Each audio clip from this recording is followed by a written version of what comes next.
pagsisimula ng kooperatiba noong unang panahon, ang gustong tugunan talaga is yung magpakain sa mga bata. Dito sa Sitio Pictor, nagkaroon ng programa ang cooperative na 100 Days of Flower.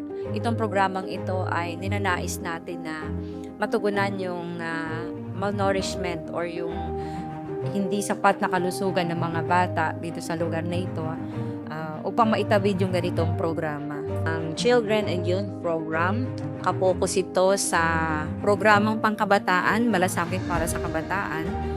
Nakita natin yung patuloy na pagtungon sa problema ng mga bata. So ito yung 100 Days of Love na gusto nating ituloy sa pamumuno ng Social Service Committee sa pag-implement ng Children and Youth Program at nakabuuan ng kooperatiba. Hindi po namin ito kakayanin kung wala po ang tulong ninyong lahat, ang pakikisangkot ng bawat isa, maliit man o malaki na inyong maiaambag ay lubos po naming pasasalamatan. Sana po ay makasama po namin kayo sa programang ito. Salamat po.